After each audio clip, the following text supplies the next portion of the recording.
Spéciale production réservée à la conservation de la nature. Mesdames et messieurs, bonjour et bienvenue à suivre cette production vous préparée par WAB Information Télévision.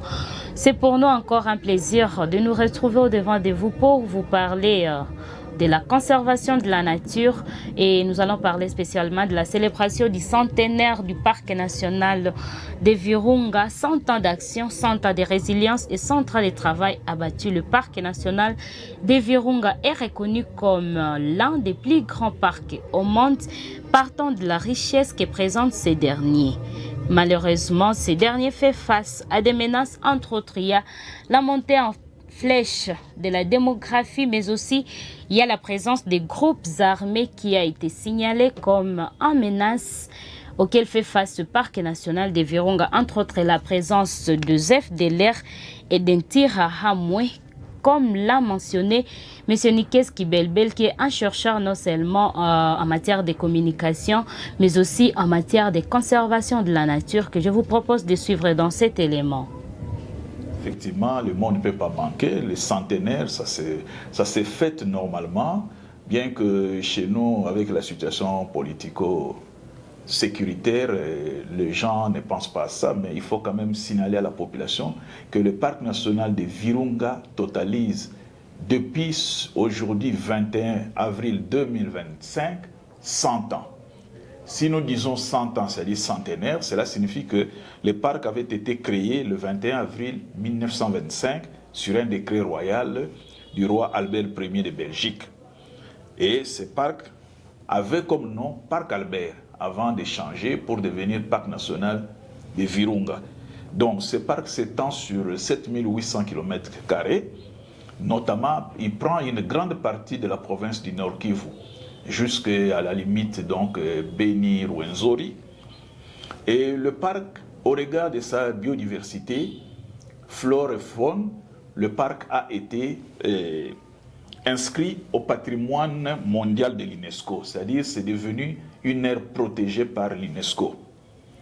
Il est célèbre, comme on le sait, par ses gorilles de montagne, par ses éléphants, hippopotames, beaucoup de sortes de singes, et aussi des oiseaux de toutes marques, de toutes sortes. Donc c'est vraiment une aire protégée, mais qui subit aujourd'hui beaucoup de violations et des menaces. Les violations et les menaces proviennent de beaucoup de choses, notamment de la démographie galopante autour du parc, et aussi le braconnage. Vous avez aussi les communautés locales qui constituent une menace pour le parc, parce que les communautés locales utilisent les ressources forestières pour la substance, notamment le bois de chauffe, le pâturage pour le bétail, l'exploitation illégale des ressources forestières, l'exploitation illégale aussi dans les aires protégées, dans les zones protégées de l'agriculture, notamment des champs de maïs, des plantations de café, de cacao, la pomme de terre, et tout cela dégrade l'écosystème qui devient fragile. Mais le parc fait face aussi à un très très grand défi qui est les groupes armés et les conflits. Dans les groupes armés, nous avons d'abord hérité malheureusement du génocide du Rwanda, où on a vu les populations Tutsi, les populations Hutus se déferler sur Goma et qui finalement vont prendre la direction du parc. À part ça, il y a les groupes armés, le plus célèbre c'est Interahamwe, qui est devenu FDLR, qui vit dans le parc et qui fait le Makala, la braise.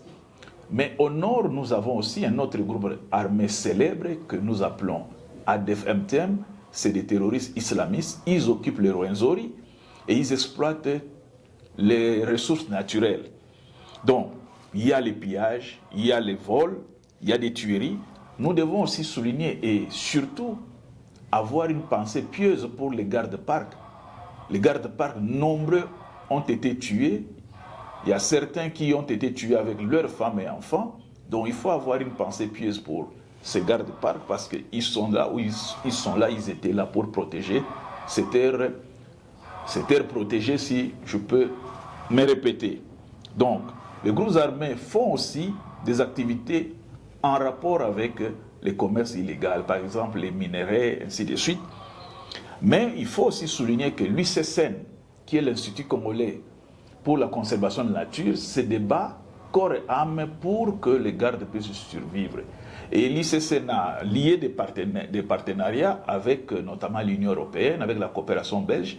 D'ailleurs, la province du Nord Kivu est la seule où les directeurs provinciaux de l'ICCN, de l'Institut congolais de la conservation de la nature, est un étranger, est un Belge, le comte Emmanuel Demerode. C'est lui qui gère le parc l'ICCN au niveau du Nord Kivu.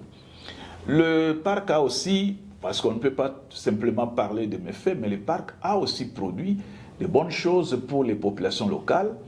Et à Goma, par exemple, il y a le barrage, il y a l'électricité qui vient du parc, il y a aussi des centres de santé pour les populations riveraines, il y a aussi des routes qu'on arrange, ainsi de suite. Donc, mais la question qui se pose aujourd'hui, c'est comment concilier la conservation de la nature avec le développement économique et les bénéfices des populations. Parce qu'à l'heure qu'il est, beaucoup de Congolais pensent qu'on protège mieux les animaux que les êtres humains. Et maintenant, parlant des menaces que vous avez soulignées, quelles sont les stratégies que les peuples congolais, ou soit ceux qui se chargent de la conservation, soit de la protection du parc, qu'est-ce qu'ils peuvent faire pour limiter au moins ces menaces ou ces dommages causés au parc national de Virunga? Alors, la première des choses, parlant des groupes armés notamment, il faut un effort pour lutter contre les groupes armés. Vous savez, aujourd'hui, c'est les centenaires. Nous le regrettons. Pourquoi? Parce que même au niveau de l'Union européenne, qui finance, qui est un partenaire du parc, il n'y a rien qui se fait. L'Union européenne ne condamne pas, par exemple, l'agression rwandaise. Mais les militaires, ils sont dans les parcs. Ils ne condamnent pas l'agression rwandaise, ce qui est inacceptable. C'est pourquoi nous disons centenaire dans la désolation, centenaire dans la détresse. Donc, il faut des moyens. Les gardes-parcs sont soutenus, sont entraînés par les FARDC, mais avec quel type d'armes? Avec des AK-47. Donc, il faut une politique qui fasse que ceux qui violent le parc soient punis, notamment les groupes armés. Il faut lutter contre ces groupes armés. Quant aux populations locales, il faut trouver une solution, c'est-à-dire une conservation partagée, une conservation participative pour que chaque partie puisse trouver son compte. En ville de Beni, dans la capitale provisoire de la province du Nord Kivu, où séjournent actuellement les directeurs et toute l'équipe normalement des directions de l'ICCN, le directeur en a placé un mot pour l'occasion de la célébration de ces cinquantenaires dans lesquels il a rappelé quand même certaines réalisations devant les gouverneurs des provinces qui est actuellement dans la ville de Beni. Il est dans cet élément que je vous propose de suivre. Chers collègues, chères familles, c'est évidemment un honneur très particulier pour moi d'être avec vous aujourd'hui sur cette journée exceptionnelle qui est le 100e anniversaire du Parc national de Virunga. Donc je voudrais dire deux mots sur l'importance de cette date avant tout pour la République démocratique du Congo, qui est le pays qui a créé la première administration au monde de gestion des aires protégées. L'administration du parc de Virunga, qui est devenu l'Institut congolais pour la conservation de la nature, est née le 21 avril 1925 à Rumangabo. À l'époque, il n'y avait qu'un autre parc national au monde, qui était le parc national de Yellowstone aux États-Unis, qui, elle, était gérée par l'armée et non pas par une administration de la conservation de la nature. Donc on peut dire que la profession qui est la mienne, qui est cette profession de gestion des aires protégées, de conservation de la nature, est née ici en RDC, elle est née au Nord Kivu. Et donc ça c'est un un point de fierté aujourd'hui où la gestion, la protection de la nature est devenue un des piliers mondiaux, des priorités pour l'humanité. Donc on ne doit pas l'oublier. Évidemment, nous aimerions mettre l'accent sur ce qui a été accompli ici au Congo, qui devrait être une fierté nationale, une fierté mondiale.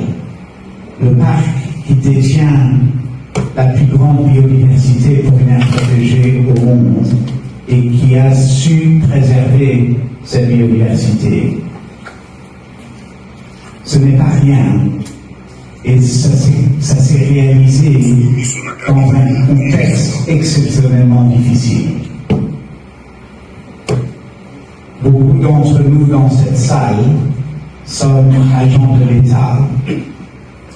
Et ce sont nos collègues qui ont versé leur sang pour assurer cette réalisation. Tout comme c'est le parc le plus important du monde, c'est aussi le parc qui a connu le plus grand sacrifice au monde. Il y a peu de services qui se sont tant donnés à cet effort que cette institution congolaise et leur partenaires parmi les autres agences de l'État congolais. Et donc, c'est grâce à ça, avant tout, que nous sommes aujourd'hui en mesure de célébrer ce grand jour qui est le centenaire, le premier centenaire pour une administration d'air protégée au monde. Et donc, cette journée, c'est pour célébrer le passé, mais c'est également pour s'exprimer sur l'avenir. Et c'est l'avenir qui compte. La période que nous vivons aujourd'hui est une période exceptionnellement difficile. Mais c'est également la période que nous regarderons et que nos enfants regarderont comme la période où nous avons fait face à des obstacles exceptionnels et nous avons réussi. Et donc c'est l'avenir qui compte. Et si Son Excellence, Monsieur le Gouverneur, nous a demandé de nous réunir aujourd'hui, c'est dans cet esprit-là de voir ce parc comme un symbole de construction, de résilience et de vision d'avenir. Et donc, je pense, m'exprimer en plus de détails plus tard, mais il ne faut pas oublier que ce parc est un parc qui représente la nature, mais une nature qui s'intègre dans le paysage humain, qui s'associe aux populations et qui crée une économie moderne. C'est ça l'avenir de ce parc. Ce n'est pas un parc pour les animaux, c'est un parc où les écosystèmes naturels contribuent au bien-être de la population congolaise à travers la création d'une économie moderne. Et donc c'est sur ce sujet-là que nous nous concentrons à bâtir cette nouvelle économie pour le Congo qui crée une économie, qui crée un pays fort. Et c'est à travers un pays fort que toutes les solutions aux obstacles. Mesdames et messieurs, c'est par là que nous clôturons notre production pour ces jours. Je vous rappelle que c'est consacré spécialement à la conservation de la nature. Quelles sont les menaces auxquelles font face le parc national de Virunga? Quels sont les dangers que présentent ces menaces et que peut faire l'État congolais afin d'éviter ces dangers à ce parc qui est un patrimoine qui doit être normalement conservé avec beaucoup plus d'attention de tout le monde partant de ce qu'il représente, pas seulement pour notre pays mais au travers le monde. Vous avez trouvé les réponses satisfaisantes dans les productions, dans les éléments que je viens de vous présenter. Merci pour votre attention et portez-vous bien.